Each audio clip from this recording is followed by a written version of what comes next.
Welcome, everybody. Welcome to the very first Magic Monday in September of 2024.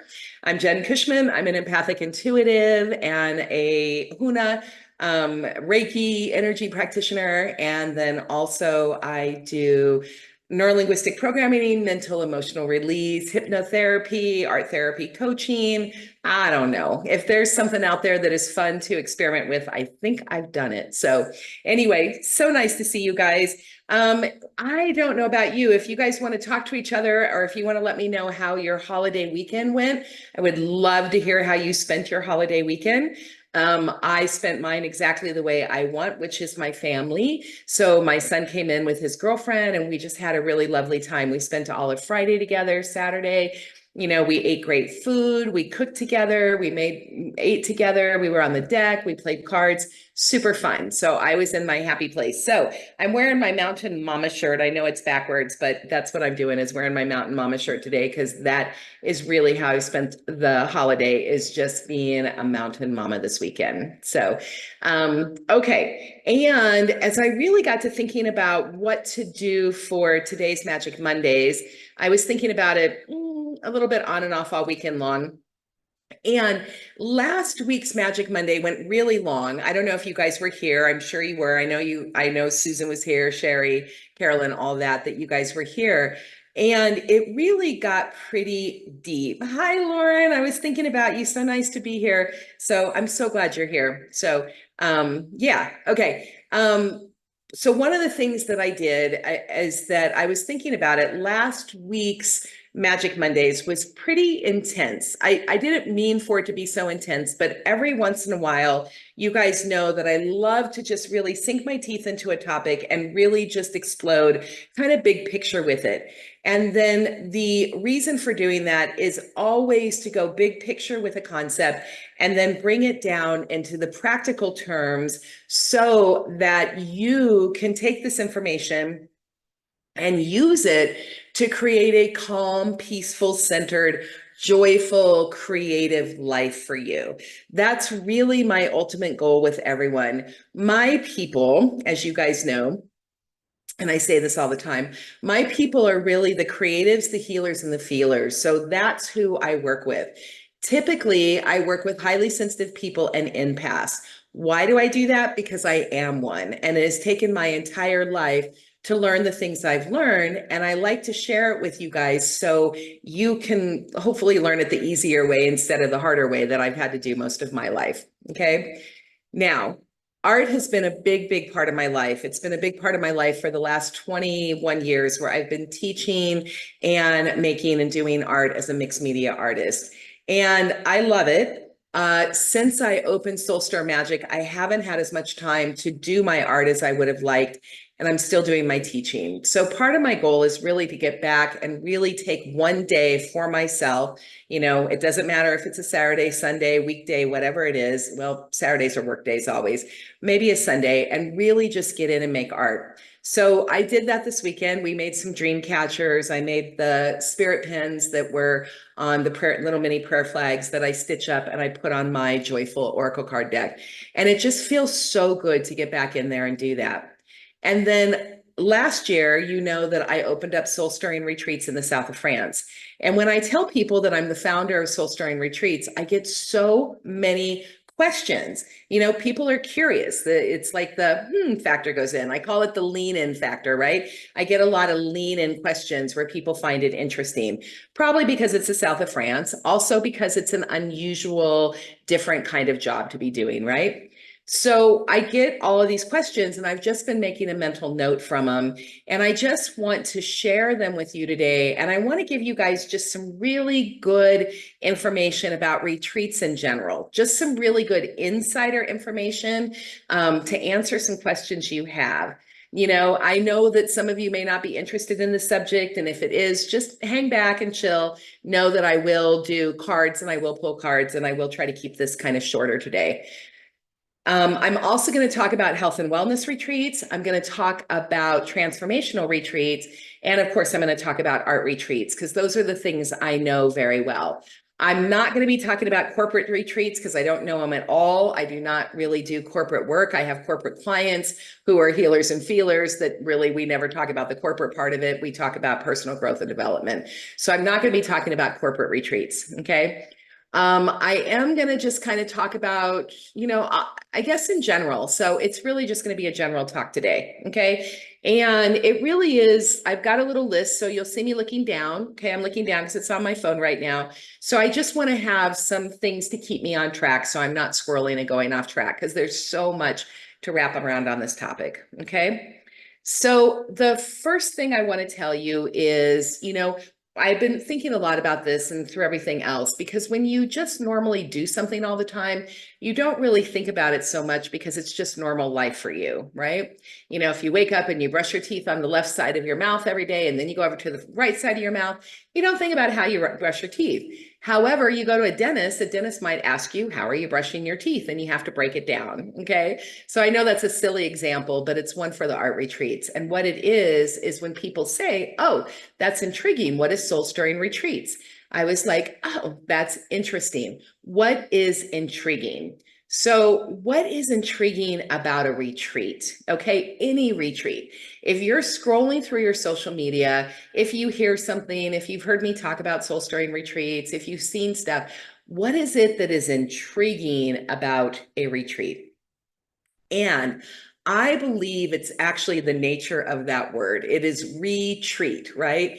It means that you are doing something that gets you out of and away from your normal daily experiences, right? So that implies like a vacation, you're probably going to take time off of work. You're probably going to travel somewhere to have new experiences. So, you may want to travel to an international location. You may just be traveling to another state. I'm going to talk about international versus national, domestic in a minute. So that's what that is. But the thing that is intriguing is this idea that we have of really just stopping what we do on a daily basis. I know you guys, a lot of you live very stressful daily lives. Lauren, teacher in the public school system in New York. That's a pretty stressful job, right? Lovely job. She loves it. It's amazing and a stressful job. Others of you work with clients on a daily basis. You run your own businesses. You are communicating with other people. You are in a professional setting all the time.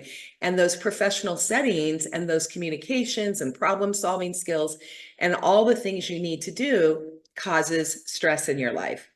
And we know from the research that has been happening in health and wellness that the biggest problem in our health crisis, particularly in America today, is stress related. So, heart attacks, diabetes, all these things often come out because of stress. Because when the stress kicks in, when our adrenals are overworking, when cortisol is constantly being pumped through our body, when we are living in a constant state of flight or fright, or freeze or fawn, and we're living in these constant stressful states, something is happening to our nervous system. It's happening to our body, and it doesn't ever get a chance to get into the parasympathetic nervous system, the rest and relax, the retreat experience. So that's why you're going to hear me talk about daily meditation, exercise being important, all of those things that we need to do, because we need to do whatever we can to mitigate the stress hormones and the stress influences of our body. It can cause digestive issues. It can cause IBS. It can lead to immune system suppression. Like stress is a killer, my friends. It really is. And so a retreat, by the name of that, means that you are going to purposely pull yourself out of that stressful situation and hopefully put yourself into a situation that is safe, comforting, inviting, creative, allows you downtime to rest, also has enough entertainment to get you doing something, because you're going to want to have a combination of going places, doing things, and having that introspective, reflective experience. And so a good retreat will do those things. Okay. A good retreat is going to give you time. Now, a week is very short when you're traveling internationally, and in America, a week is a lot of only what we get. So a week retreat. So hopefully in a week retreat, when you're looking at a retreat, you're going to be looking at the itinerary of what you're doing. Now, I'm not talking about a vacation, okay, you guys? This is not taking a cruise and going from one port to another port to another port. This is signing up for something that they actually say is a retreat. So when you look at the schedule, the itinerary, you're going to want to make sure that there's time in there for rest and reflection, that there's downtime. There's also a combination of excursions or interesting things to do. There's, yoga retreats have a lot of yoga for people to do, and there'll be all types of yoga. There'll be a more active yoga. There will be yin yoga or restorative yoga and downtime yoga, right? There'll be time to walk the property. There'll be time to go shopping. There's good food involved. Usually a retreat experience, a highlight of a retreat experience is the food, good, healthy food. And part of your retreat experiences is not having to cook or think about it. You get to go 100% focus on you.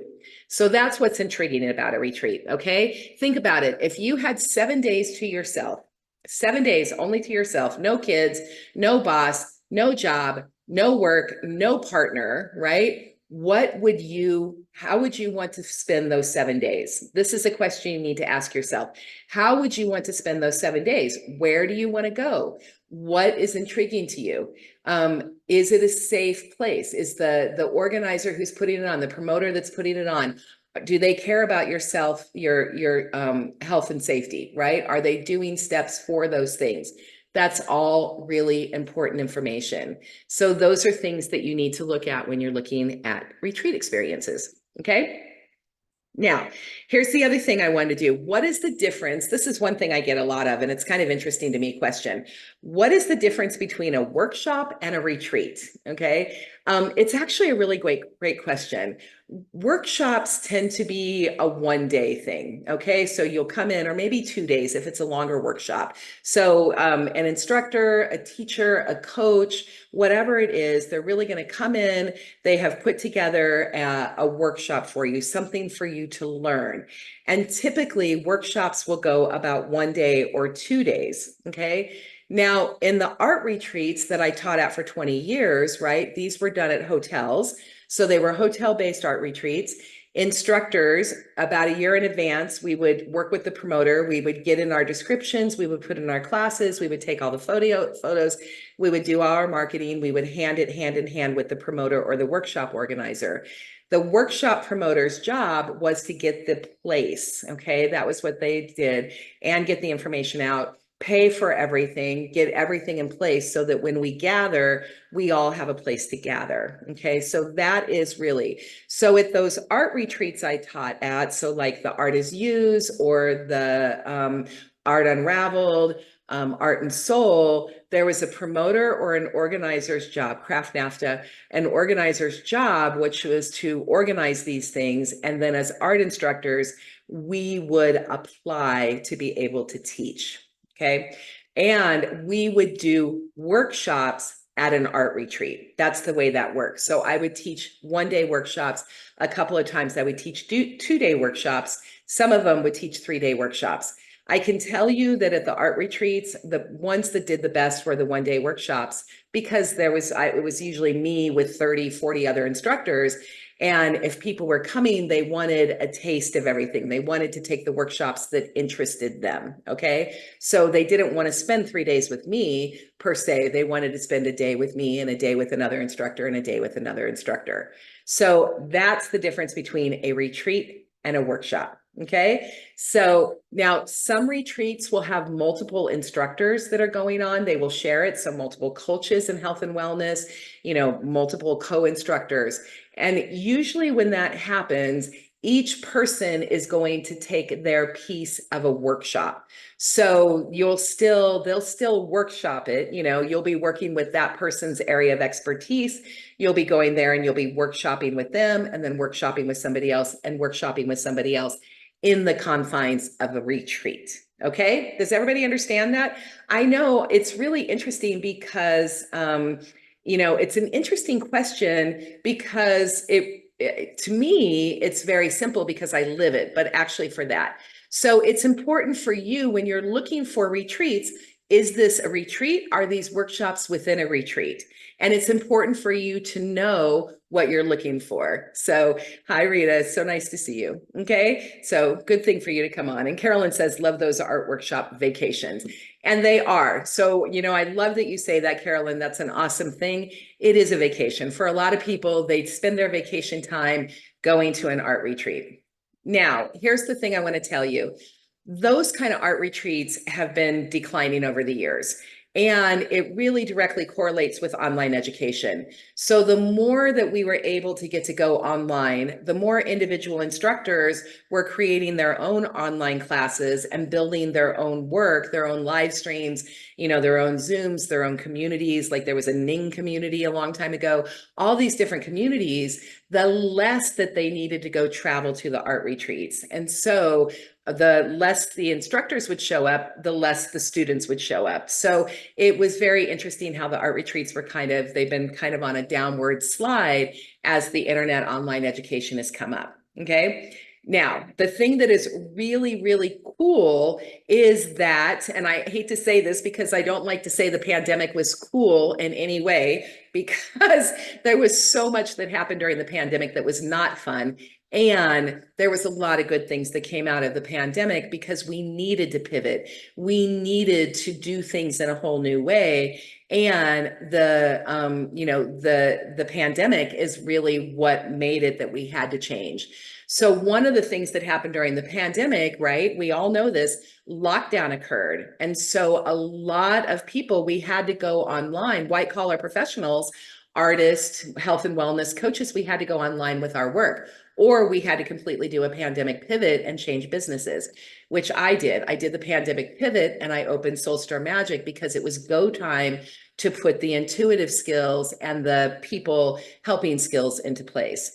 So one of the things that happened is we loved it. We got to stay at home and do all these online classes, particularly for introverts and creatives. The pandemic was kind of wonderful at certain parts that we did get to stay home and focus on that. And we really realized that those of us that love to be with other people, we love to be in a retreat experience with each other, that we love to look each other in the eyes, have conversations, hug each other, have the experiences.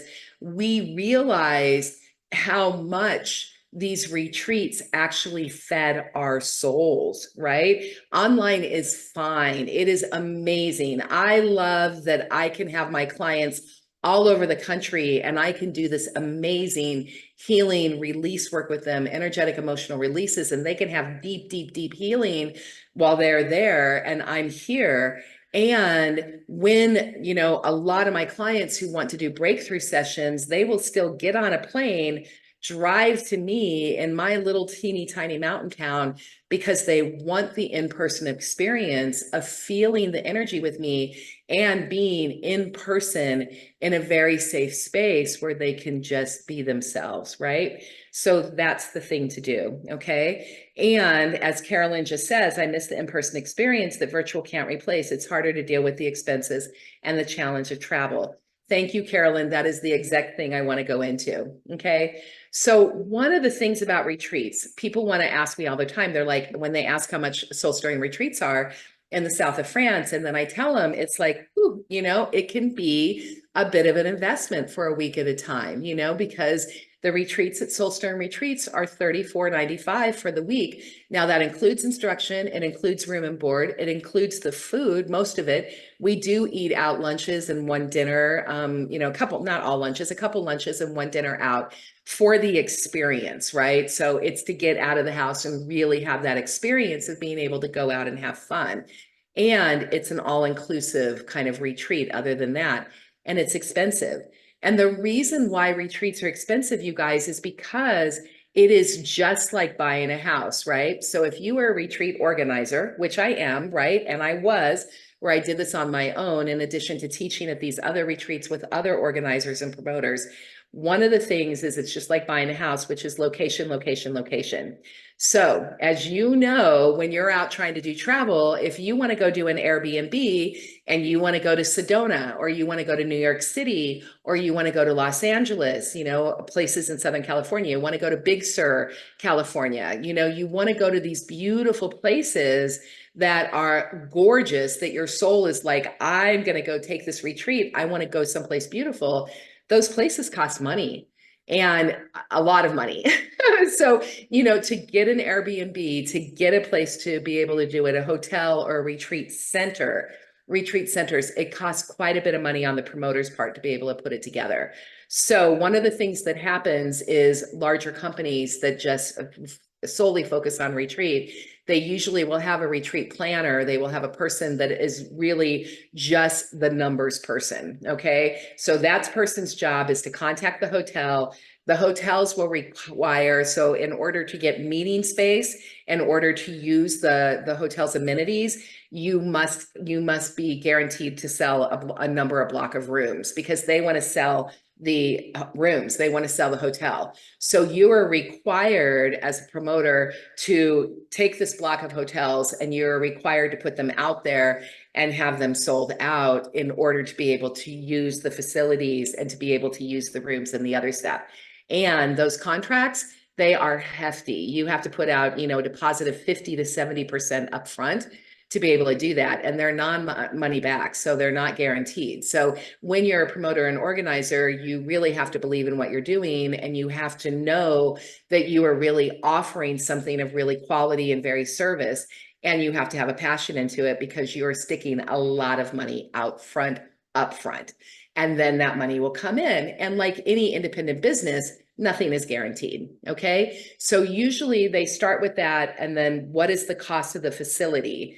And every good promoter, every single person who is putting on an art retreat is looking for a facility that has the best possible amenities at the lowest possible price, right? It's just like when we're trying to buy a house. We want to buy the best house that we can with the most upgrades in it at the least amount of money that we have to spend. It's the exact same thing on the retreat business. That's what we're looking for. Okay. And then you start looking at cost. And then so once you look at cost, then if you're bringing in instructors, you're going to have to pay the instructors. So there's that for it.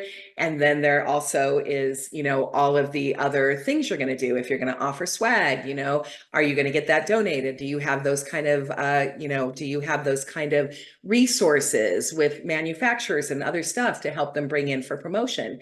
So that's where promotion and marketing comes in. And that, my friends, is why retreats are expensive. Okay. And I just need you to know that, because I think one of the things that happens, particularly those years of teaching an art retreat, I think there were people that came in for students, and they would pay, for the day's classes, they pay $175 to take a class with me for the day, upwards to $175, $200. And they actually believe that I received all of that or most of that. And the reality is not true. The instructors are not being paid, that full amount. And in most cases, they're not even really being paid half. It's less than that. So again, just being completely transparent, opening up the door on retreats, and understanding that it is a business and we are putting it together. But if you have the right promoter, you have the right instructor, you have the right students, what you are doing is you are creating a heart-based business that is passion-filled, and everybody is there to have some kind of transformational, life-altering, changing experience. Okay. If that's the intention and that's the goal, that's what creates successful retreats. Okay. Good. So that's why they're so expensive. Let me just figure out what's the next one. How do you know if you choose a good one? That's a good question. So way you know you're choosing a good one is what's the facility look like? Is it on the newer side?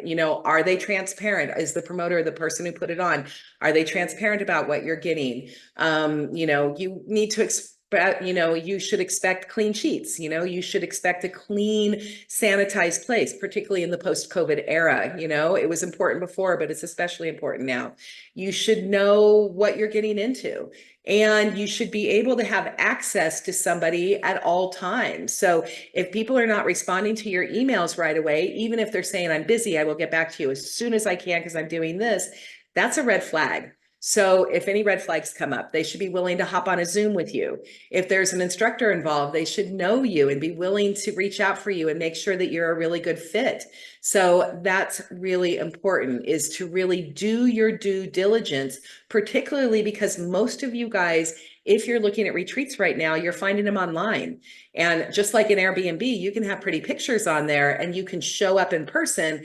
And those pictures were actually created with professional photographer 5-6 years ago, and nobody has really done the wear and tear. So it's very, very important that if you're going to outlay your money, your time, and your energy for a retreat experience, that you have done your due diligence, okay? You really need to know what you're getting involved with and who you're getting involved with.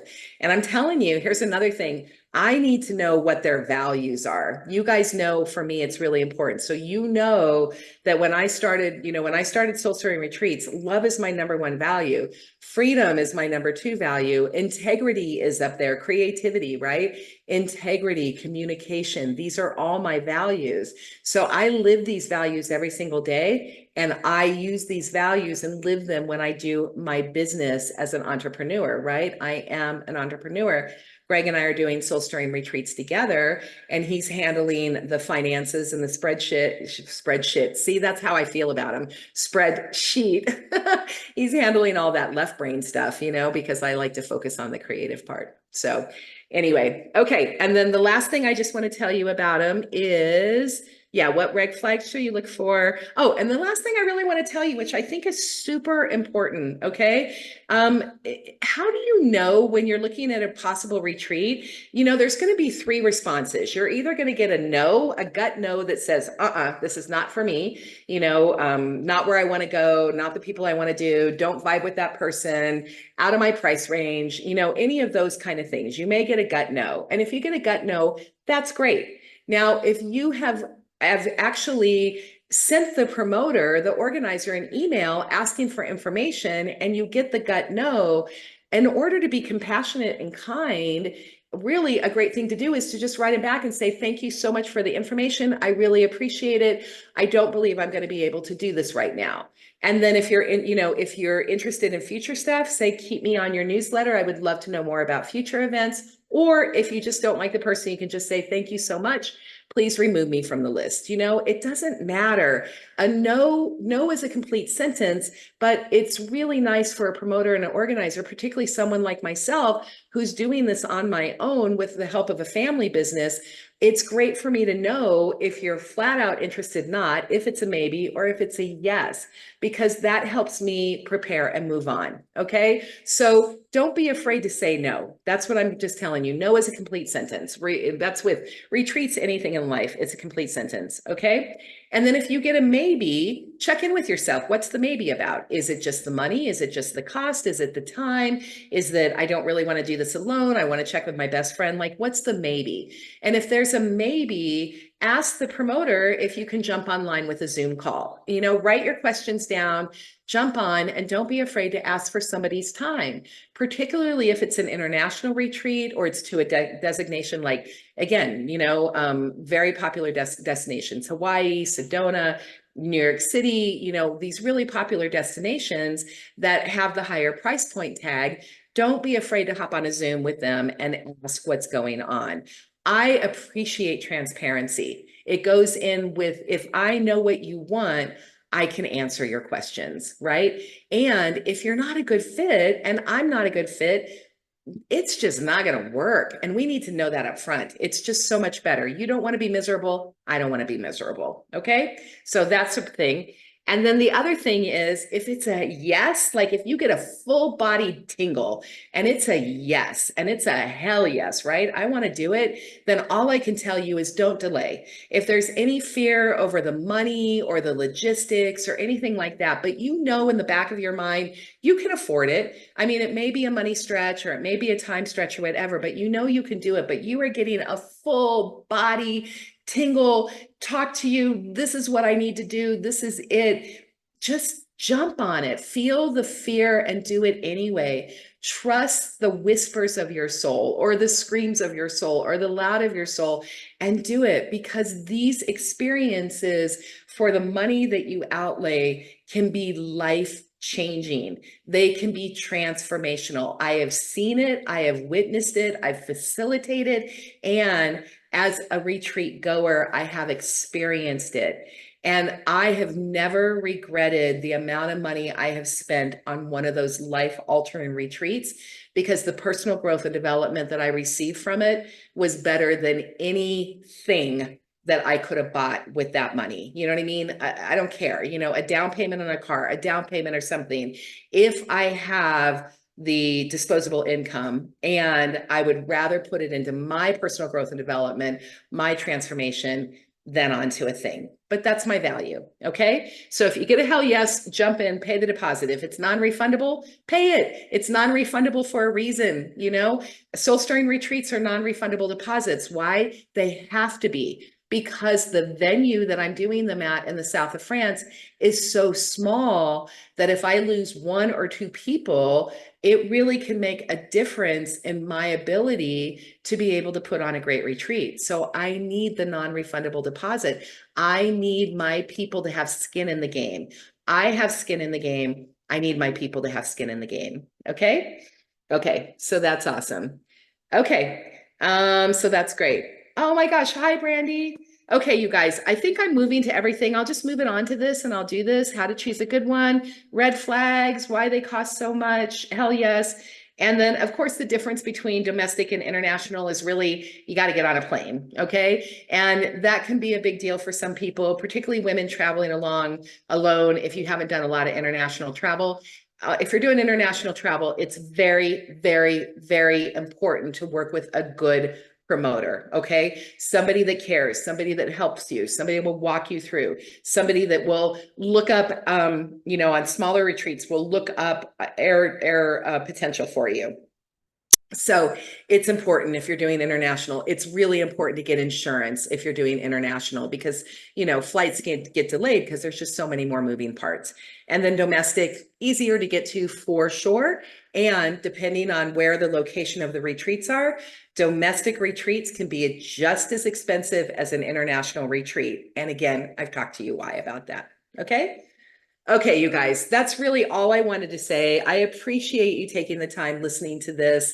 I hope it answered some questions. And if anything, more than anything, I just want you to know what I'm doing, why I'm doing it. And if you love it, you know, join me. And if it's not for you, no big deal. You know what I mean? Know who you are, know what you want to do, and then just go for it. Okay. That's really the message of that. Ultimately, I want you to be happy with who you are, love yourself, be kind to yourself, and then, you know, go from there. Okay. Also, I don't want you to be afraid to have an investment in yourself.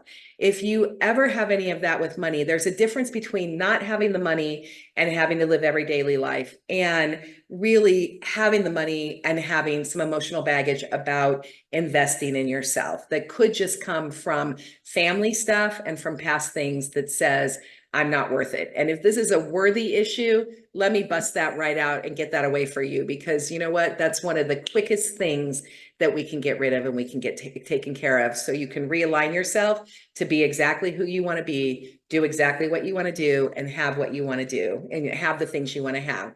Living joyfully is not a pipe dream. Living joyfully should be, and I'm going to should on you, a daily experience. And that's all I wanted to tell you. Okay.